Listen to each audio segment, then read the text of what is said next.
इन दिनों देश में जो सबसे बड़ा मुद्दा गरमाया हुआ है वो है किसान आंदोलन का। हमारा अन्नदाता जो है वो राजधानी दिल्ली में जो किसान विरोधी जो बिल पारित किए जाने वाले उसके विरोध में जो है डटा हुआ है। काफ़ी शांतिपूर्व तरीके से ये आंदोलन किया जा रहा है, लेकिन कुछ जो है वो टीवी चैनल्स बार बार ये दिखाने की कोशिश कर रहे हैं कि ये जो है देश विरोधी तरीके से ये आंदोलन किया जा रहा है, जिसके ऊपर एक नागपुर में चर्चा ली गई। इस चर्चा में महाराष्ट्र राज्य किसान सभा के कुछ जो लोग थे वो मौजूद थे, साथ ही केबल धारक जो संगठन है वहाँ के कुछ लोग मौजूद थे। आइए इनसे बात करते हैं कि आखिर इन्होंने जो बैठक ली उसका मकसद क्या है और ये किसानों के बारे में आखिर क्या बातें बताना चाहते हैं। और खासकर हमारे साथ कुछ किसान आंदोलन से जुड़े यहाँ पर नेता मौजूद है, संगठन से जुड़े कुछ लोग मौजूद हैं, उनसे बात करेंगे किसान आंदोलन पर। सर, सबसे पहले मैं बात करूंगी किसान आंदोलन पर। जैसे कि आपने आज की बैठक ली, सबसे पहले मैं उसका उद्देश्य जानना चाहूँगी कि किस अवसर पर आपने ये बैठक ली और क्या आयोजन था इसका। जहाँ तक है कि दिल्ली में जो हमारे किसान आंदोलन चल रहा है, यह आंदोलन अब लंबा जा रहा है। सरकार तीनों काले कानून रद्द करने को तैयार नहीं, तो हमारा 12 दिसंबर को एक कॉल हो चुका है कि रिलायंस के जो भी प्रोडक्ट है उस पर बहिष्कार डाले जाए। रिलायंस फ्रेश रहे, रिलायंस पेट्रोल रहे, जियो रहे, फॉर्चून तेल रहे, अदानी के प्रोडक्ट। तो यह आंदोलन शुरू हो चुका है। नागपुर में चूँकि हमारे केबल धारक जो जियो के कारण त्रस्त है, तो वो संगठन भी अब इस आंदोलन में जुड़ रहे हैं। अखिल भारतीय किसान संघर्ष समन्वय समिति, उसका घटक महाराष्ट्र राज्य किसान सभा, ये भी जुड़ रहा है। और इसके तहत हमारा ये बैठक का आयोजन इसलिए किया गया कि यह आंदोलन को अब तेज कैसा किया जाए और जन जन तक कैसा पहुंचा जाए, क्योंकि हम सिंबॉलिक बहिष्कार करके नहीं चलेगा। तो आम जनता को इसको शरीक करना है। तो नागपुर की जनता को जागरूक करने के लिए हम यहाँ प्रोग्राम बना रहे कि Reliance petrol pump, Reliance Fresh, इन पर कैसा बहिष्कार करेगी उसकी रणनीति तय कर रहे हैं। सर, आपसे बात करना चाहूँगी किसान आंदोलन पर। काफ़ी शांतिपूर्ण तरीके से आंदोलन किया जा रहा है। जो मोदी सरकार है वो कह रही है कि हम किसानों की सभी बातें सुनेंगे, लेकिन जब ये बिल रद्द करने की बात आती है तो हाथ ऊपर उठा ली जाते हैं। क्या बताएंगे? ऐसा है कि मोदी सरकार जो है उसकी सोच जो है सरमाएदारी है। तो जब तक सोच जो पब्लिक की नहीं होती, लोकल जनता की सोच नहीं होती, तो वो अपनी सोच के मुताबिक चल रहा है। ये हिंदुस्तान की को राजनीतिक गुलामी से लेके ये अर्थ गुलामी जो हिंदुस्तान के आम लोगों को, ये कैपिटल लोगों के पास, सरमाएदार लोगों के पास बेचना चाहते हैं। उस पैसे से हिंदुस्तान में राज करना चाहते हैं और पर्टिकुलर एक पार्टी और पर्टिकुलर एक धर्म के लोगों को हमारे ऊपर थोपना चाहते हैं। 28 दिन हो चुके हैं, 1 महीना लगभग आंदोलन काफ़ी शांतिपूर्ण तरीके से किया जा रहा है। क्या बताएंगे और कितना तेज़ चल सकता है आंदोलन? वैसे भी हम लोगों ने मरना ही है, तो क्यों ना शहीद होके मरे, क्यों ना अपने लोगों के लिए मरे।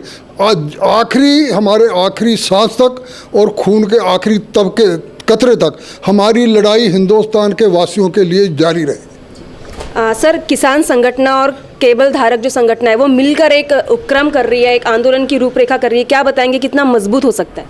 देखिए, पब्लिक ओपिनियन बनाना ये सबसे महत्व होता है डेमोक्रेसी में। लोकतंत्र में प्राइम मिनिस्टर मजबूत नहीं होता है, प्रेसिडेंट मजबूत नहीं होता है, लोगों की जनता मजबूत होती है। अगर आप कॉन्स्टिट्यूशन उठा के देखें तो हमारे कॉन्स्टिट्यूशन में जो मालक है वो इस देश का प्रधानमंत्री नहीं है, इस देश की जनता है, 130 करोड़ जनता। और जिसने इसको प्रधानमंत्री बनाया वो है इस देश की जनता, जिसमें मेजॉरिटी है 60%, वो किसान है। आज लगभग 50 लाख किसान दिल्ली आकर ये कह रहे हैं कि ये कानून हमें नहीं चाहिए। अगर कानून किसानों के लिए है और ऑब्जेक्शन किसानों का है तो कानून वापस होने चाहिए। और इसलिए आज की जो मीटिंग है, हम ये कहना चाहते हैं कि ये सिर्फ पंजाब के किसान नहीं हैं, ये सिर्फ हरियाणा के किसान नहीं हैं, ये हिंदुस्तान का किसान है, नंबर 1। और सबसे बड़ी बात, ये किसान नहीं है अकेले, हिंदुस्तान की जनता इन तीनों कानूनों के खिलाफ है। मैं किसान नहीं हूँ, लेकिन मैं किसान से अलहदा भी नहीं हूँ, मैं किसान से अलग भी नहीं हूँ। मेरे घर में जो अनाज आ रहा है वो किसी किसान के द्वारा पैदा किया हुआ आ रहा है। इसलिए आपका टीवी का नाम विदर्भ टीवी है। तो हम ये माने कि पूरी विदर्भ की जनता इन तीनों काले कानूनों के खिलाफ है। और सबसे बड़ी बात मैं कह दूं, अगर आज मोदी जी ने ये कानून वापस नहीं लिए तो वो खुद ये साबित करेंगे कि वो अडानी और अंबानी के दलाल हैं। वो इस देश के प्रधानमंत्री बाद में हैं। मार्क्स ने जैसे कहा कि सरकारें भी उसी वर्ग का गुलामी करती है जिस वर्ग की सत्ता होती है। आज भारत में पूरा बिजनेस जो है, पूरा कारोबार जो है अडानी और अंबानी के हाथ में है, और इसलिए ज़रूरी है लोगों को ये बताना कि अडानी और अंबानी भी नहीं चाहिए हमें ये तीन काले कानून तो नहीं चाहिए, हमें अडानी और अंबानी भी नहीं चाहिए, और अडानी और अंबानी की गुलामी करने वाला ये मोदी भी नहीं चाहिए। हमें हमारे देश का प्रधानमंत्री चाहिए, हमारे द्वारा चुना हुआ जो हमारे लिए काम करेगा वो प्रधानमंत्री चाहिए। और मैं आपके टीवी के चैनल के द्वारा लोगों तक एक मैसेज पहुंचाना चाहता हूं, इस आदमी ने, इसकी पार्टी ने इसको सिख बनाम अदर्स किया है, ये गुनाह किया है, और हम इस गुनाह की कंडेम करते हैं। वो सिख होंगे, वो अपने घर में सिख हैं, लेकिन हमारे लिए वो किसान हैं, और सबसे बड़ी बात वो इस देश के नागरिक हैं, और हर नागरिक को अपनी आवाज़ उठाने का अधिकार है। और इसलिए हम सबसे पहले तो वो जो 30 किसान शहीद हुए हैं उनको हम श्रद्धांजलि देंगे, और माननीय श्री प्रधानमंत्री श्री नरेंद्र मोदी से विनती करेंगे, आप मन की बात करते हो तो सब हमारे मन की बात सुनो, और जाके आपने गुरुद्वारे में माथा टेका है, अरे बेहतर होता आप जो शहीद हुए हैं उनके लिए भी माथा टेकते, तो शायद आपका जो माथा टेकना है वो मीनिंगफुल होता है। नाटकबाजी बंद करो और वास्तविकता की काम करो, और देश के हित में वो तीनों कानून वापस लो। सर एक सवाल और पूछना चाहूँगी, ये जो पूरा आंदोलन है वो पंजाब और हरियाणा यहाँ के किसान कर रहे हैं, ऐसा बार बार मतलब लोगों की नज़रों में लाया जा रहा है। ऐसा बताया जा रहा है कि चाहे महाराष्ट्र के किसान हो, चाहे वो उत्तर प्रदेश मध्य प्रदेश के किसान हो, वहाँ के किसान जो है काफ़ी इंटरेस्टेड नहीं नज़र आ रहे, ऐसा दिखाया जा रहा है, और बार बार हरियाणा और पंजाब के किसानों को आगे किया जा रहा है। तो इसके पीछे की रणनीति क्या कहेंगे? बहुत अच्छा सवाल पूछा आपने, और इसका बात उत्तर बहुत साफ है। इसको हम फासिस्ट सोच कहते हैं। फासिस्ट सोच आपको इनके खिलाफ लड़ाता है, इनको इनके खिलाफ लड़ाएगा, इनको मेरे खिलाफ लड़ाएगा। वो आप लोगों में फूट डालता है कि भैया अभी सरदार लड़ रहे हैं तो नॉन सरदार जो है हमारे साथ आ जाओ। अब 20 दिन तक तो नरेंद्र मोदी जी को याद नहीं आया सरदार हैं या सिख हैं। 21वें दिन अचानक गुरु तेग बहादुर सिंह क्यों याद आ गए? पहले दिन क्यों नहीं आए? पहले दिन गुरु नानक जी क्यों नहीं याद आए? पहले दिन गुरुद्वारा याद क्यों नहीं आया? और हम कहते हैं कि किसान जीवित भगवान है, वो हमें अन्न देता है, हम उसको अन्नदाता कहते हैं। ऊपर का भगवान जो है तो है, लेकिन नीचे जो परवरदिगार है, जो हमारा लालन पालन कर रहा है, वो किसान है। तो उस दिन माननीय पंतप्रधान श्री नरेंद्र मोदी ने वो भगवे कपड़े पहनकर, वो सर पर पगड़ी बांधकर क्यों नहीं गए इनके सामने? ये नाटकबाजी है, नंबर 1। नंबर 2, फासिस्ट जब जब हारने लगता है वो धर्म की दुहाई देने लगता है। फासिस्ट जब जब हारने लगता है वो जात की बात करता है, और फासिस्ट जब जब हारने लगता है वो राष्ट्रवाद की बात करता है। मैं साफ कहता हूँ कि ये किसान आंदोलन पिछले 27 दिन से चल रहा है, इन्होंने एक आदमी नहीं मारा। इनसे ज़्यादा देशभक्त, इनसे ज़्यादा धर्म को मानने वाला कोई नहीं है। ये सबसे ज़्यादा देशभक्त है कि इन्होंने 2 डिग्री टेम्परेचर में माननीय नरेंद्र मोदी जी एक दिन बिताए। ये 27 दिन से खड़ा, और अकेले नहीं, इनके 6 साल के बच्चे, इनके 90 साल के एक बच्चे। और सबसे गंदी बात, जब ये खुद मैदान में उतरना नहीं चाहते हैं तो कंगना रनौत जैसी मतलब मीनिंगलेस बात करने वाली औरत को सामने कर देती है, और जिसकी हिम्मत होती है कि 90 साल की, क्या नाम है उस लेडी का, हमारी दादी जी को वो शाहीन बाग की औरत बताती है। और उससे भी गंदी बात, इसके लिए उसने माफ़ी मांगना चाहिए, और इसलिए पूरी बीजेपी ने माफ़ी मांगना चाहिए। वो उस हमारी नानी जी को, दादी जी को कहती है कि ये 100 रुपये में उपलब्ध है। अरे दुनिया का हर आदमी बिकता है किसान को छोड़कर, किसान नहीं बिकता है। और तुम्हारी बीजेपी की तो औकात क्या है? तुम तो एमएलए और एमपीस खरीदने वाले एक किसान को नहीं खरीद पाए। तो ये जो आपने सवाल पूछा है उसका उत्तर यही है कि ये फासिस्ट लोगों की चाल है। लेकिन ये भूल गए, जो हमारा एक नारा है, जो हिटलर की चाल चलेगा वो हिटलर की मौत मरेगा। आज मोदी जी को समझ में आ गया है कि भारत की जनता मेरे खिलाफ है। आज मोदी जी को समझ में आ गया है कि देश की जनता इन तीनों काले कानून के खिलाफ है। अब लेकिन होगा क्या? आपने अडानी और अंबानी से हजारों करोड़ रुपए ले लिए, आपके इलेक्शन की फंडिंग उनकी हो गई है, आपके एरोप्लेन की परचेजिंग अडानी और अंबानी ने की है, आपके शरीर के ऊपर महंगे कपड़े अडानी और अंबानी से आ रहे हैं। आपने उनसे पैसा ले लिया ये बोल के कि हम एक तीनों कानून पास करेंगे। अगर आपने तीनों कानून वापस लिए तो अडानी और अंबानी मारेंगे, वापस नहीं लिए तो वो किसान मारेंगे। तो नरेंद्र मोदी के लिए इधर कुआं है उधर खाई है, तो मैं इधर जाऊं या उधर जाऊं, अब वो रास्ते ढूंढ रहे हैं। मैं आपको एक अंदर की बात बता दूं, उन्होंने जितने संशोधन बताए हैं, अगर वो संशोधन कम कर दें, वो पारित कर दें, तो ये कानून वैसे ही बेकार हो जाएंगे। लेकिन अब किसान आत्मसम्मान की लड़ाई लड़ रहा है। अब किसानों ने मुद्दा बनाया कि वो तीनों कानून क्यों? क्योंकि अगर कानून जिंदा रखे तो उसमें वापस संशोधन किया जा सकता है। इनको ये मालूम है, खासकर इनका जो अमित शाह है वो तड़ीपार है, वो तो क्रिमिनल आदमी है। वो इनको एक बार ये लोग अपने अपने घर चले जाएंगे, वो वापस देखिए लोकसभा की मेजॉरिटी, ये अच्छी बात होती है, लेकिन आज वो गलत साबित हो रही है, इनको तानाशाह बना रही है। तो इसलिए किसानों ने ये जिद रखी है कि कानून वापस कर दो, ताकि उसमें संशोधन की गुजारिश ही न रहे। तो जब जब ये कहेंगे कि ये पंजाब के किसान हैं, ये देशद्रोही स्लोगन है। मैं साफ कह रहा हूँ, अगर नरेंद्र मोदी जी कहते हैं ये पंजाब का किसान है, तो वो देश विरोधी स्लोगन कह रहे हैं। अगर वो कह रहे हैं कि अगर वो कह रहे हैं कि हरियाणा का किसान है, तो वो देश विरोधी स्लोगन कह रहे हैं। जहाँ तक आपकी जानकारी के लिए बताता है, ये गलतफहमी को छोड़ दो, आंदोलन लंबा चलने वाला है। हर राज्य का किसान अपने ढंग से तैयारी कर रहा है। महाराष्ट्र के अंदर हमारी किसान सभा ने अब 15 दिसंबर से 22 दिसंबर तक जन जागृति अभियान किया, किसानों के बीच यात्रा निकली हमारी, और करीब नागपुर जिले में तो हम 700 गांव में घूम चुके। अब किसान तैयारी की ओर बढ़ रहा है, और ये सब राज्यों में हमारी आज की जानकारी ऐसी है कि 21 राज्यों से किसान कुछ कर चुका है दिल्ली की ओर, और यह आंदोलन जितना लंबा बढ़ेगा उतने तैयारी से करोड़ों किसान वहाँ पहुँचेंगे। सवाल है मोदी को कि अगर वो कानून पीछे नहीं लेता, गोली तो चला नहीं सकता, अगर वो गोली चलाएगा तो जवान अपनी राय पहले इधर मोड़ देंगे, किसान का बेटा है जवान। दूसरी बात, अगर वो ये करेंगे तो हेडक्वार्टर नागपुर में है आरएसएस का, उसको हम नहीं छोड़ने वाले, क्योंकि तुम हमारे किसानों पर गोली चलाओगे। तो ये स्पष्ट बात है, और इसलिए ये आंदोलन लंबा चल रहा है। हर राज्य से किसान अब दिल्ली की ओर पहुँच रहा है। एक आखिरी बात बताता हूँ, अगर ये किसान आंदोलन वापस नहीं होगा तो नरेंद्र मोदी की पॉलिटिक्स तो जाएगी।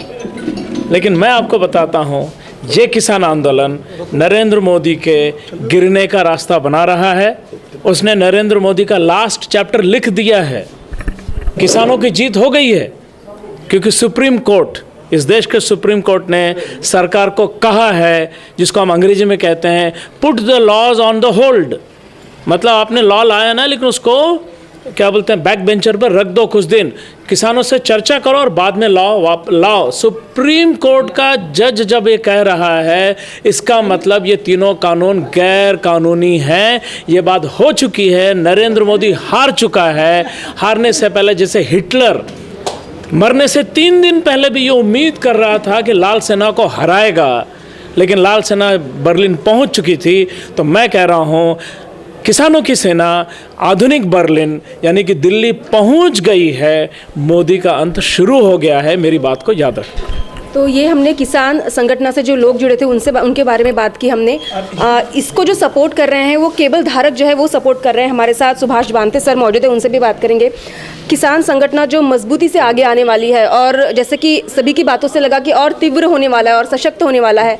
केबल जो संगठन है, केबल धारक संगठन उसको सपोर्ट कर रही है, क्या परिणाम और कितनी ताकत से उभरेंगे? मैं आपके सवाल का जवाब देने के पहले 2 साल पहले का एक वाकया बताता हूँ कि भारत की जो टेलीकॉम इंडस्ट्री है, ये TRI मतलब टेलीकॉम अथॉरिटी ऑफ इंडिया के थ्रू चलती है।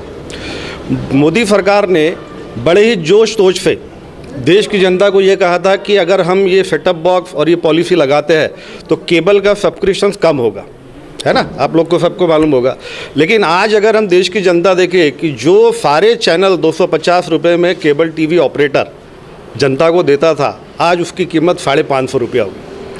सेम ऐसा ही ये जो झूठ है कि ये जो बोल रहे हैं कि 3 कानून लगाने के बाद में देश की जनता के किसानों को सस्ता अनाज, अच्छे पैसे और MSP के ऊपर में माल भी, बिल्कुल झूठ है।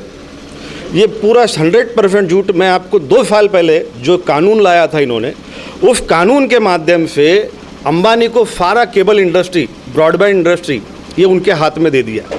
अभी देश का सबसे बड़ा जो नेटवर्क सिस्टम है BSNL का, BSNL भी इसी तरीके से बेचना चाह रहे हैं। ये रेलवे स्टेशन बेचना चाह रहे हैं। ये सारी चीज़ें धीरे धीरे करके फासिज्म की तरफ में, कैपिटलिस्ट की तरफ पे लाने के लिए सरकार कर रही है। तो इस मुद्दे को नज़र रहते हुए केबल टीवी इंडस्ट्री या फिर टेलीकम्युनिकेशन इंडस्ट्री ये इतनी मजबूत और इतनी कारगर इंडस्ट्री है कि इसके माध्यम से देश की जनता को आराम से गुमराह बनाया जाता है। उनके जो चैनल्स है, जो गोदी मीडिया के नाम से आज की तारीख में देश में इन चैनलों की प्रसिद्धि हो रही है, इन्होंने ये प्लान्ड किए हुए चैनल्स है, इन चैनल्स के माध्यम से देश की जनता को गुमराह करते। तो हमारा as a cable TV operator इस देश के प्रति यह दायित्व है कि जनता को जागरूक कराए, क्योंकि हम भी अगर वो कुछ पाप कर रहा है, प्राइम मिनिस्टर मोदी या उसकी सरकार कोई पाप कर रही है, तो वो पाप में हम भी कुछ भागीदार हैं। क्यों भागीदार है? कि उसकी जो गोदी मीडिया के चैनल से देश की जनता तक पहुंचाते। तो इस बार हमने देश के केबल टीवी ऑपरेटरों ने एक निर्णय ले लिया है कि इस प्रकार के दलाल चैनल को बहिष्कार करें। दूसरा, देश की जनता को अवगत कराए कि 2 साल पहले जिस सरकार ने आपको कहा था कि केबल इंडस्ट्री में चैनल सस्ते हो जाएंगे, आपके मनपसंद चैनल मिलेंगे, आज नहीं मिल रहे, आज नहीं मिल रहे। सेम ऐसा ही झूठ वो आने वाले समय में हमारे साथ एक एक कानून जिस गोदी मीडिया के प्लांट चैनल के माध्यम से देश की जनता को बताना चाह रहे। तो हमारा ये दायित्व है कि हम इन किसान भाइयों के साथ मिलकर जनता को बताएं, क्योंकि हम लोग के भी ऊपर में कम से कम हमारे अगर नागपुर शहर में ही करेंगे तो करीब 8 से 10 हज़ार लोग इस रोज़गार से व्याप्त है। इन 8-10 हज़ार लोगों के माध्यम से 20 लाख लोगों तक हम मनोरंजन और समाचार पहुंचाते हैं। तो हमने अपना यह दायित्व समझकर आज इन किसान आंदोलन के साथ में इन्वॉल्व हुए और हम जो इनके प्रोडक्ट है उसका बहिष्कार डालने के लिए हम अपने ग्राहकों को बताएंगे। हम ग्राहकों को बताएंगे कि अगर आपको लगता है कि इस देश को आज़ाद रहना है, वापस अंग्रेज़ों के या ईस्ट इंडिया कंपनी के चंगुल में नहीं जाना है, तो आपने आज ही ये निर्णय लेना है कि इनका जियो का सिम कार्ड, रिलायंस का पेट्रोल पंप, इनके मॉल्स, इनसे सामान न लेते हुए जो छोटे खुदरा व्यापारी है जिनके माध्यम से उनका जीवन यापन होता है, और वो कंप्लीट इकोसिस्टम का चयन है। अगर मैं कोई चीज़ प्रोडक्ट खरीदता हूँ तो उसका बराबर घूम फिर के मेरे पास में उसका रिबैक आता है। परंतु ये कैपिटलिस्टों के पास में अगर पैसा जाता है तो ये कैपिटलिस्ट उसका पैसा इनके जो अटलांटिका बनी अंबानी की उतनी बड़ी बिल्डिंग, वहाँ इन्वेस्ट होता है। अब उतनी बड़ी बिल्डिंग में हमारे गरीबों को क्या फ़ायदा, हमारे देश की जनता को क्या फ़ायदा है? वैसे ही अभी इन्होंने ये किया है कि अब ये जो थोड़ा कमज़ोर पड़ रहे थे अंबानी अदानी, तो इन्होंने गूगल, फेसबुक या इनके जैसे जो अंतर्राष्ट्रीय WTO वर्ल्ड ट्रेड ऑर्गेनाइजेशन के द्वारा जो चैनल या मतलब जो कंपनीज है उनको इस देश में वापस बुलाया है। जैसा ईस्ट इंडिया कंपनी आई थी रेलवे क्रॉसिंग डालकर पूरे देश में गुलाम बनाने के लिए, तो मैं आपके माध्यम से देश की जनता को जागरूक कराना चाहता हूँ कि सोचो समझो कि क्या हम वापस ईस्ट इंडिया कंपनी की तरफ जा रहे हैं क्या। और अगर वो जाग गए, वो समझ गए, तो निश्चित ही हमारी किसान भाइयों की जीत होंगी, इस देश की जीत होंगी और इस देश में रहने वाले हर नागरिक को न्याय, सुकून और संविधान की का जो कायदा है वो मिलेगा। तो यहाँ पर हमने जैसे कि देखा कि केबल टीवी ऑपरेटर के साथ जो है किसान संगठन जुड़कर एक उद्देश्य को सामने रख रही है। जिस तरह का जो मंजर हमें हमारे देश में नज़र आ रहा है कि आए दिन कुछ बेचने की बात होती है, जिसकी वजह से बड़े व्यापारी जो है वो तो पैसा कमा लेते हैं, लेकिन जो हमारे छोटे छोटे व्यापारी है उनके खाने के भी लाले पड़ जाते हैं। तो ऐसे में टीवी के माध्यम से, केबल टीवी के माध्यम से एक सशक्त आंदोलन चलाया जा रहा है। और साथ में हमने किसान भाइयों से भी यहाँ पर बात की, जिन्होंने कहा कि महाराष्ट्र के गाँव-गाँव से और कई राज्यों से किसान जो है दिल्ली पहुंचने वाले हैं और ये जो किसानों का जो आंदोलन होगा काफ़ी शांतिपूर्ण तरीके से होगा और उन टीवी चैनलों का यहाँ पर विरोध किया जा रहा है जो इस किसान आंदोलन को देश विरोधी आंदोलन बता रही है। कैमरा पर्सन विकास जुनिया के साथ चेतना गानार, विदर्भ टीवी।